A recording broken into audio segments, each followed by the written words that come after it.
ఈరోజు కథ పేరు గృహమే కదా స్వర్గసీమ. దీని రచయిత గారు వచ్చేసి ఎంఆర్వి సత్యనారాయణమూర్తి గారు. ఇక కథలోకి వెళ్దాం ఫ్రెండ్స్. మీ అమ్మాయి మాకు నచ్చింది, మా అబ్బాయి సాకేత్ కూడా అంగీకారం తెలిపాడు, ఇక మనం ముందుకు వెళ్ళడమే తరువాయి అన్నారు వెంకట్రావు రామనాథం గారికేసి తిరిగి. ఆయన మాటలకి రామనాథం వసంతలక్ష్మిల మొహాల్లో ఆనందం వెల్లివిరిసింది. అంతకుముందే సుధారాణి తన ఇష్టాన్ని తల్లిదండ్రులకు తెలిపింది. వసంతలక్ష్మి భర్త వైపు చూసి కళ్ళతోనే సైగ చేసింది, మిగతా విషయాలు అడగమని. అయితే కట్నకానుకల గురించి ఒక మాట అనుకుంటే రామనాథం గారు నెమ్మదిగా అన్నారు. చూడండి బావగారు, మేము కట్నకానుకలకు వ్యతిరేకం. మీరు మీ అమ్మాయికి ఏం పెట్టుకున్నా మాకు అభ్యంతరం లేదు. అలాగే పెళ్ళిళ్ళో మా అబ్బాయికి ఖరీదైన సూట్ పెట్టాలి, 10 జతల బ్రాండెడ్ బట్టలే పెట్టాలి అని మేము కోరం. పంతులు గారు చెప్పినట్టు ఏ సందర్భంలో బట్టలు పెట్టాలో అవి పెట్టండి చాలు. మీకు ఎలా వీలైతే అలా పెట్టండి, సాంప్రదాయాన్ని పాటించండి, అది చాలు. ఏమంటారు? ఆప్యాయంగా అన్నారు వెంకట్రావు. ఆయన మాటలకి రామనాథం వసంతలక్ష్మి చాలా సంతోషించారు. మీరు ఎలా చేయమంటే అలా చేస్తాం, మీకు ఎక్కడ మాట రానియం అన్నారు రామనాథం. ఇంకో విషయం బావగారు, మేము కూడా మీ అమ్మాయికి మాకు తోచిన బంగారం పెడతాం. అలాగే పంతులు గారు చెప్పినట్టు ఎన్ని పట్టు చీరలు పెట్టాలో అన్నీ పెడతాం, సరేనా? చిన్నగా నవ్వుతూ అన్నారు వెంకట్రావు. అలాగే అన్నట్టు తలూపారు రామనాథం. కళ్యాణ మండపం అద్దె, వీడియోలు, ఫోటోల ఖర్చు చెరిసగం భరించుకుందామని వెంకట్రావు చెప్పగానే ఆనందంగా ఒప్పుకున్నారు రామనాథం. తర్వాత పంతులు గారిని పిలవడం, పెళ్లి ముహూర్తం పెంటించడం వేగంగా జరిగిపోయాయి. సాకేత్ సుధారాణిల పెళ్లి వైభవంగా, ఏ విధమైన ఆర్థిక అలకలు ఇబ్బందులు లేకుండా జరిగిపోయింది. నూతన దంపతులు ఒక వారం రోజులు హనీమూన్కి వెళ్ళి వచ్చారు. ఇద్దరు బెంగళూరులో సాఫ్ట్వేర్ ఇంజనీర్లుగా పనిచేస్తున్నారు. రామనాథం వసంతలక్ష్మి బెంగళూరు వెళ్ళి కూతురు కొత్త కాపురానికి కావలసినవి అన్నీ సమకూర్చి తిరిగి శివపురం వచ్చారు. రోజు వియ్యాలవారి మంచితనం గురించే మాట్లాడుకుంటారు రామనాథం వసంతలక్ష్మి. ఒక ఆడపిల్ల తండ్రి ఇబ్బందులు ఏమిటో తెలుసుకొని వారిని నొప్పించకుండా పెళ్ళి సజావుగా సంప్రదాయంగా జరిపించిన వెంకట్రావు గారు చాలా గొప్పవారు. ఈ రోజుల్లో అటువంటి వారు చాలా అరుదుగా ఉంటారు వసంత అన్నారు రామనాథం భార్యకేసి తిరిగి. అవునండి, వారు ఏ గొంతెమ్మ కోరికలు కోరకుండా మనకే కష్టం కలగకుండా ప్రవర్తించారు. చాలా సహృదయులు ఇద్దరు అంది వసంతలక్ష్మి. ఆమెకు చాలా సంతోషంగా ఉంది, కూతురి పెళ్లి ఘనంగా ఏ విధమైన ఆటంకాలు లేకుండా జరిగినందుకు. పెళ్ళి అయిన తర్వాత వచ్చిన పండగలకి సుధారాణి, సాకేత్ శివపురం రావడం వెళ్ళడం జరిగింది. సంక్రాంతి వెళ్ళిన తర్వాత సుధారాణి నెలతప్పడంతో వెంకట్రావు వసుంధర దంపతులు, రామనాథం వసంతలక్ష్మి దంపతులు చాలా ఆనందించారు. 5వ నెల వచ్చాక సుధారాణి తల్లిదండ్రులను చూడటానికి శివపురం వచ్చింది. సాకేత్కి ఆఫీస్లో పని ఉండడం వలన అతను రాలేదు. ఓ ఆదివారం నాడు సాకేత్ స్నేహితుడు సుధీర్ ఫ్లాట్లో కలిశారు. మిత్ర బృందం అందరూ. సుధీర్ భార్య పురిటికి వెళ్ళింది. అతను ఒక్కడే ఉంటున్నాడు. సుధీర్, మీ ఆవిడని చూడటానికి ఇంకా వెళ్ళలేదా? వెంకటపతిరాజు అడిగాడు. లేదు రాజు, పై వారం వెళ్ళాలి అన్నాడు సుధీర్. నువ్వు విజయవాడ వెళ్తే మీ మావ బస్టాండ్కి వస్తాడా? అడిగాడు రాజు. విజయవాడ తెలియని ఊరా ఏమిటి? బస్సు దిగి ఆటోలో మావుల ఇంటికి వెళ్తాను చిన్నగా నవ్వుతూ అన్నాడు సుధీర్. అదే తప్పు, మనం సాఫ్ట్వేర్ ఇంజనీర్లం, అందరం నెలకు 2 లక్షల వరకు సంపాదిస్తున్నాం. మన పెద్దవాళ్ళు వాళ్ళ రిటైర్మెంట్ నాటికి కూడా ఇంత జీతం తీసుకోలేదు. వాళ్ళ అదృష్టం కొద్దీ మనం వాళ్ళకి అల్లుళ్ళుగా వచ్చాం. మరి మనల్ని ఎంత గౌరవంగా చూడాలి వాళ్ళు, అది మనం వాళ్ళకి తెలియజెప్పాలి. లేకపోతే మరీ చులకన అయిపోతాం. గొప్ప ధర్మసూక్ష్మం చెప్పినట్టు చెప్పాడు రాజు. సుధీర్ ఆలోచనలో పడ్డాడు. చేప గాలానికి చిక్కిందని గ్రహించాడు రాజు. సిగరెట్ తీసి వెలిగించాడు. రింగులుగా పొగ వదులుతూ సాకేత్ కేసి చూశాడు. మన సాకేత్ని చూస్తే నాకు మరీ బాధ కలుగుతుంది. వీడు కట్నం కూడా తీసుకోకుండా పెళ్లి చేసుకున్నాడు. అత్తింటి వారు వీడి పట్ల భయభక్తులతో ఉంటారా అంటే అదీ లేదు. ఏరా, మీ మామ ఎప్పుడైనా తనకు రైల్వే స్టేషన్కి వచ్చి వాళ్ళ ఊరు తీసుకెళ్ళాడా అడిగాడు రాజు. సాకేత్ లేదు అన్నట్టు తలూపాడు. గట్టిగా నవ్వాడు రాజు. చూసారా ఫ్రెండ్స్ వీడి పరిస్థితి.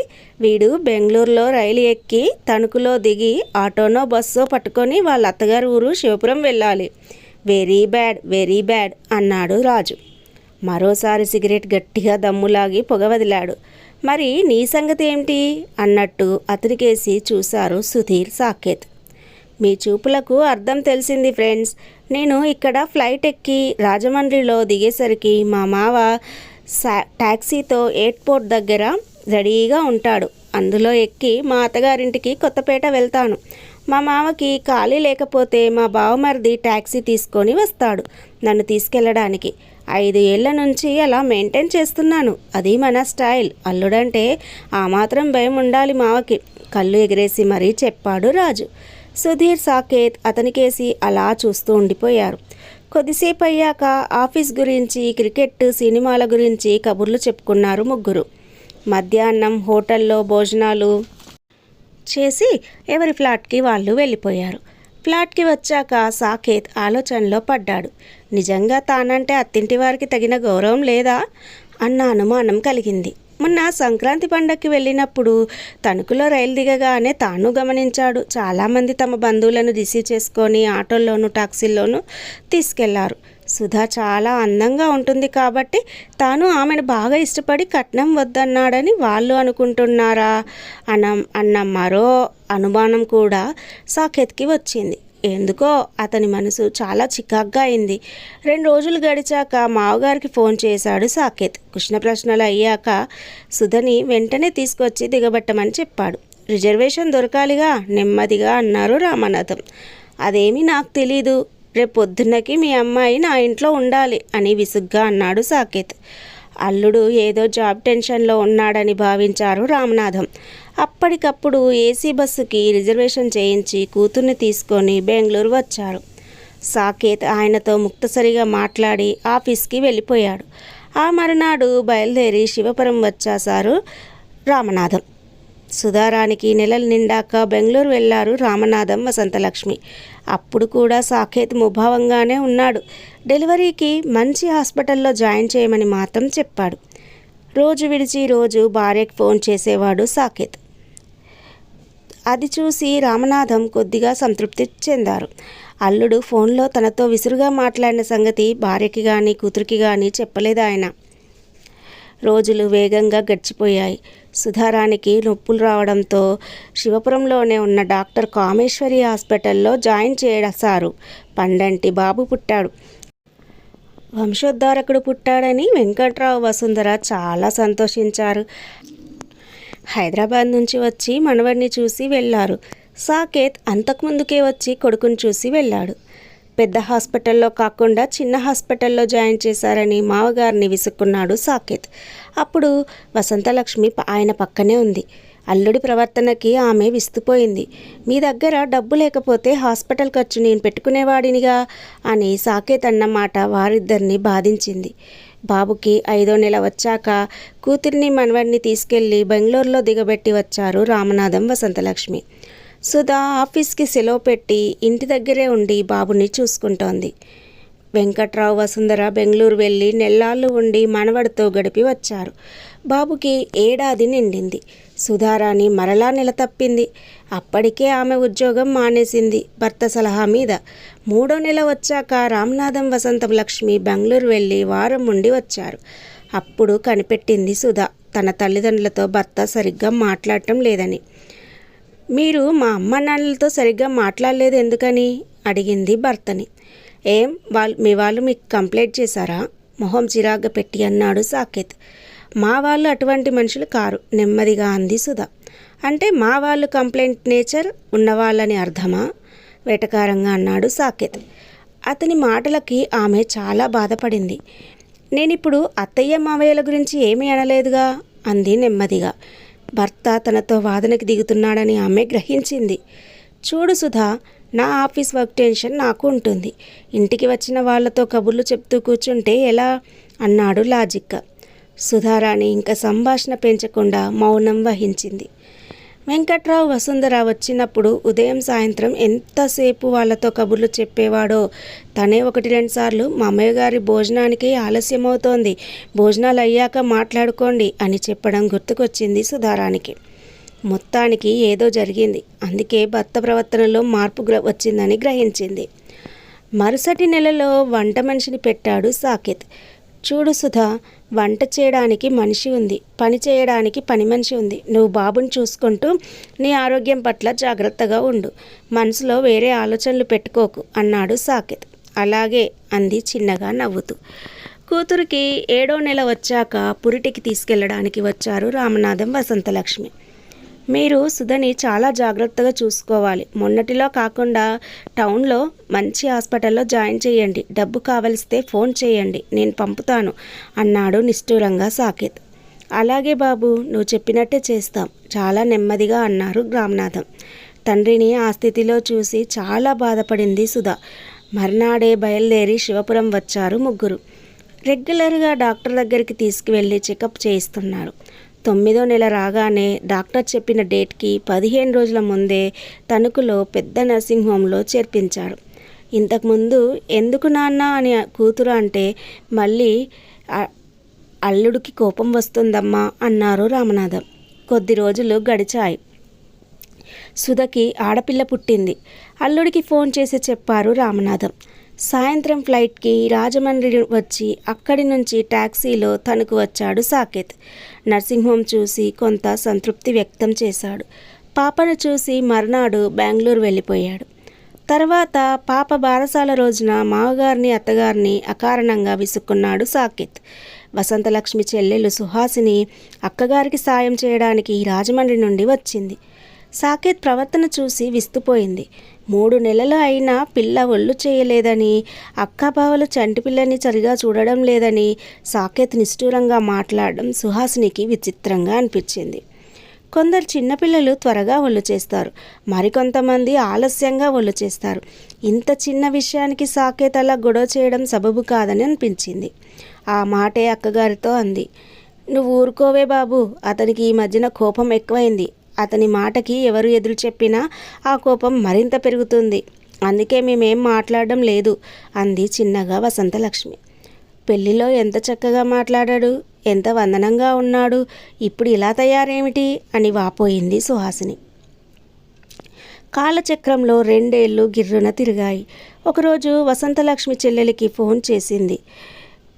సుధా, పిల్లలు బెంగళూరు నుంచి వచ్చారు సంక్రాంతి పండుగకి. నువ్వు కూడా శివపురం రా, నాకు తోడుగా ఉందు కానీ మనవల్ని చూసినట్టు ఉంటుందని. సాకేత్ని తలుచుకోగానే సుహాసిని గుండె దడదడలాడింది. కానీ అక్క ఎంతో ప్రేమగా పిలవడంతో కాదనలేకపోయింది. మరునాడే రాజమండ్రిలో బస్సు ఎక్కి శివపురం వచ్చింది. గేట్ తీసుకొని లోపలికి వచ్చిన సుహాసిని అక్కడి దృశ్యం చూసి అవాక్కైంది. హాల్లో కూర్చొని సాకేత్ పూరీలు వత్తుతున్నాడు. చప్పుడు చేయకుండా అలాగే నిలబడి చూస్తోంది. 5 నిమిషాలు అయ్యేసరికి పేపర్ మీద పెట్టిన పూరీలు పట్టుకొని వంటింట్లోకి వెళ్ళాడు సాకేత్. అప్పటికే స్టవ్ మీదున్న మూకుల్లో పూరీలు వేశాడు. 10 నిమిషాలలో పూరీలు తయారయ్యాయి. ఈలోగా నెమ్మదిగా వచ్చి హాల్లో ఉన్న కుర్చీలో కూర్చుంది సుహాసిని. అత్తయ్య, నా టిఫిన్ అయిపోయింది. మీ వంట ఇంకా మొదలు పెట్టలేదు. అది కూడా నేను చేసేయేనా? వంటింట్లో నుంచే గట్టిగా అన్నాడు సాకేత్. నా పూజ అయ్యాక వంట నేనే చేస్తాను. ఆ టిఫిన్ నువ్వు నీ పిల్లలు తినండి. పూరీ కూర చేసి బేసిన్లో పెట్టాను, తీసుకో. ఒక 10 నిమిషాలు నన్ను మాట్లాడించకు ప్రేమగా విసుక్కుంది వసంతలక్ష్మి. పిల్లలు, టిఫిన్ రెడీ, రండి రండి అంటూ హాల్లోకి వచ్చిన సాకేత్ సుహాసిని చూసి, చిన్నతయ్య గారు బాగున్నారా? ఎంతసేపు అయింది వచ్చి అని పలకరించాడు. బాగున్నానన్నట్టు తల్లాడించింది సుహాసిని. ఆమెకి ఇంకా భయంగానే ఉంది. ఎప్పుడు ఏమంటాడోనని. బెడ్రూమ్ల నుంచి పిల్లలతో వచ్చిన సుధా, పిన్ని బాగున్నావా అని పలకరించి లోపలికి వెళ్ళి మంచినీళ్ళు తీసుకొని వచ్చి ఇచ్చింది సుహాసినికి. పిల్లలు తండ్రి దగ్గరికి చేరిపోయారు టిఫిన్ కోసం. వాళ్ళకి పూరీలు ముక్కలు చేసి చాలా శ్రద్ధగా పెడుతున్నాడు సాకేత్. ఇది కలో నిజమో తెలియక అయోమయంగా సుధకేసి చూసింది సుహాసిని. నేను చెప్తాను అన్నట్టు కళ్ళతోనే సైగ చేసింది సుధ. పిల్లల టిఫిన్ అయ్యాక తను టిఫిన్ తిన్నాడు సాకేత్. కాసేపటికి రామనాథం స్కూటర్ మీద కూరలు సరుకులు తెచ్చారు. సాకేత్ వెళ్ళి గబగబా సంచి అందుకున్నాడు ఆయన చేతిలో నుంచి. నేను తెస్తానన్నాను కదా, మీరెందుకు వెళ్ళారు అన్నాడు నెమ్మదిగా మామగారితో. హాల్లో ఉన్న సుహాసినిని పలకరించారు రామనాథం. లోపలికి వెళ్ళి ప్లేట్లో పూరీలు తెచ్చి మామగారికి ఇచ్చాడు సాకేత్. ఇవాళ టిఫిన్ నేనే చేశాను మావయ్య. ఈ ఆడవాళ్ళని నమ్ముకుంటే లాభం లేదని నేనే రంగంలోకి దిగాను. టిఫిన్ తిని చెప్పండి ఎలా ఉందో అన్నాడు ఒక పూరీ తిని. చాలా బాగుంది అల్లుడు అని మెచ్చుకున్నారు రామనాథం. నాన్న కూర అమ్మ చేసింది, ఈయన పూరీలు మాత్రమే చేశారు అంది గారంగా సుధా తండ్రి పక్కన చేరి. దానికి ఆయన నవ్వుతూ, కూర ఒకటే తినలేం కదా బంగారం, అల్లుడు పూరీలు చేయబట్టే టిఫిన్ తయారైంది, చాలా బాగుంది కూడా అన్నారు. పో నాన్న, నువ్వు పార్టీ మార్చేసి మీ అల్లుడి వైపు మాట్లాడుతున్నావు అంది బుంగమూతి పెట్టి సుధా. మీరిద్దరూ నా 2 కళ్ళురా తల్లి అని ఆయన ఆమె తలపై చేయి వేసి నిమిరారు రామనాథం. సాకేత్ సుధా వైపు తిరిగి, నేను ఇప్పుడే బయటికి వెళ్ళి వస్తాను అని చెప్పి, మాయ స్కూటర్ నేను తీసుకెళ్తాను అని బయటికి వెళ్ళాడు. అతను అలా బయటికి వెళ్ళగానే సుహాసిని సుధారాణితో, నేను ఈ సస్పెన్స్ భరించలేకపోతున్నాను, ఏం జరిగిందో చెప్పు అంది ఆతృతగా. ముందు టిఫిన్ తిందురా కానీ ఆ తర్వాత నీకు అన్నీ చెప్తాను అని టిఫిన్ తీసుకువచ్చి సుహాసిని బెడ్రూమ్లోకి తీసుకెళ్ళింది సుధా. మా వారు నాన్న మీద నా మీద అకారణంగా చిరాకు పడటం, సూటిపోటి మాటలనడం మా మావయ్య గారికి తెలిసింది. 2 ఏళ్ల క్రితం మా అత్తయ్య గారు హార్ట్అటాక్ వచ్చి పోయారు కదా, 6 నెలల క్రితం ఆయన బెంగళూరు వచ్చారు.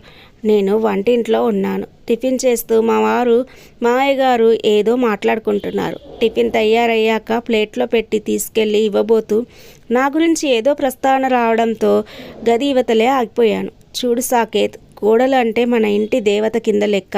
పెళ్ళి కాగానే తన ఇంటి పేరు, తన గోత్రము అన్నీ వదులుకొని అత్తారింటికి వస్తుంది. మన వంశం అభివృద్ధికి సహకరిస్తుంది. అందుకే అటువంటి అమ్మాయిని మనం చాలా జాగ్రత్తగా చూసుకోవాలి. ఆమె మనసుకి కష్టం కలిగే విధంగా మనం మాట్లాడకూడదు, ప్రవర్తించకూడదు. అంతేకాదు, ఆ అమ్మాయిని మన ఇంటికి పంపిన ఆమె తల్లిదండ్రులని కూడా మనం గౌరవించాలి. అప్పుడే 2 కుటుంబాలు ఆనందంగా సంతోషంగా ఉంటాయి. మా తరం అయిపోయింది, మీ తరం వచ్చింది, తర్వాత నీ పిల్లల తరం వస్తుంది. కానీ విలువలు, సంప్రదాయాలు, పెద్దల పట్ల గౌరవాలు నిరంతరం కొనసాగాలి. అది మర్చిపోకు. నీ ప్రవర్తనలో ఇటీవల వచ్చిన మార్పు బంధువుల ద్వారా తెలిసి ఎంతో ఆశ్చర్యపోయాను, బాధపడ్డాను. నీ భార్య నాతో ఎంత ప్రేమగా గౌరవంగా ఉండాలని కోరుకుంటావో అంతే గౌరవాన్ని, ప్రేమని ఆమె తల్లిదండ్రుల పట్ల నువ్వు చూపించాలి కదా. ఎంతో పద్ధతిగా పెరిగిన నీలో కొత్తగా ఈ దురుస్తనం ఎలా వచ్చిందో నాకు తెలియదు, కానీ అది చాలా తప్పు. వెంటనే సరిదిద్దుకో. మన ప్రవర్తన నలుగురికి ఆదర్శంగా ఉండాలి, కానీ ఇతరులు వేలెత్తి చూపేలా కాదు. నీ భార్యతో, నీ అత్తవారితో సక్రమంగా ప్రవర్తిస్తావని నాకు మాట ఇవ్వు. నా ఈ చివరి రోజులు ప్రశాంతంగా గడవాలని కోరుకుంటున్నాను. నేను కాదు, నేను ఇలాగే ఉంటాను అంటావా, నీ ఇష్టం. నేనింకా ఎప్పుడు నీ గుమ్మం తొక్కను, ఏదైనా ఆశ్రమంలో చేరిపోతాను అన్నారు మావయ్య గారు. 1 నిమిషం మౌనంగా ఉన్నాక, స్నేహితుల మాటలు తలకెక్కి సంస్కారహీనంగా ప్రవర్తించాను, నన్ను క్షమించండి నాన్న. మీరు చెప్పినట్టే ఇకపై అందరితో మర్యాదగా, ప్రేమగా మసులుకుంటాను అని మా వారు అనడం నాకు వినిపించింది. 2 నిమిషాలు ఆగి తర్వాత నేను టిఫిన్ తీసుకెళ్ళి మావయ్య గారికి ఇచ్చాను. అప్పటి నుండి మా వారిలో మార్పు వచ్చింది. మా పెళ్ళి అయిన కొత్తలో మా అందరి పట్ల ఎంత ప్రేమగా ఉండేవారో దానికి రెట్టింపు ప్రేమగా ఉంటున్నారు. మొన్న నాన్నకి జ్వరం వస్తే ఆయనే డాక్టర్ దగ్గరికి తీసుకెళ్ళి చూపించారు. అది సంగతి పిన్ని అంది సుధారాణి. అప్పటికి సుహాసిని టిఫిన్ తినడం పూర్తయింది. ఏమైతేనేం, మీరు కష్టాల పర్వం నుండి సుఖాల పర్వంలోకి అడుగుపెట్టారు, సంతోషం అంది సుహాసిని. వీళ్ళ ఇద్దరూ బెడ్రూమ్ల నుంచి బయటకు వచ్చేసరికి హాల్లో కనిపించిన దృశ్యం చూసి మరోసారి విస్తుపోయింది సుహాసిని. సాకేత్ కత్తిపీట దగ్గర కూర్చొని పనసపండుని ముక్కలుగా తరుగుతున్నాడు. 2 నిమిషాలలో ముక్కలు చేసి కత్తిపీట లోపల పెట్టి వచ్చాడు. చేతులకు నూనె రాసుకొని ముక్కల నుండి పనస తొనలు తీస్తున్నాడు. ఇంతలో టీపాయ్ మీద ఫోన్ మోగింది. సంసారం సంసారం ప్రేమ సుధాపూరం నవజీవన సారం అంటూ నానా నీ ఫోన్ అంటూ సాకేత్ కూతురు తన బుల్లి చేతులతో ఫోన్ పట్టుకొచ్చింది. ఆన్ చేసి నా చెవి దగ్గర పెట్టరా బంగారం అన్నాడు సాకేత్ పనసతొనలు తీసే పని కొనసాగిస్తూ. అది చూసి వంటింటి దగ్గర నుండి రామనాథం, వసంత, లక్ష్మి నిండుగా నవ్వుకున్నారు. కథ విన్నారు కదా. ఈ కథ కనుక నచ్చినట్లయితే మన ఛానల్ని ఫస్ట్ టైం ఎవరైనా చూస్తున్నట్లయితే సబ్స్క్రైబ్ చేయకపోతే ఇంకా సబ్స్క్రైబ్ చేయండి ప్లీజ్. అలాగే కథకు ఒక లైక్ కూడా ఇస్తారని అనుకుంటున్నాను. మరొక మంచి కథతో రేపు ఉంటాను. అంతవరకు బాయ్ ఫ్రెండ్స్.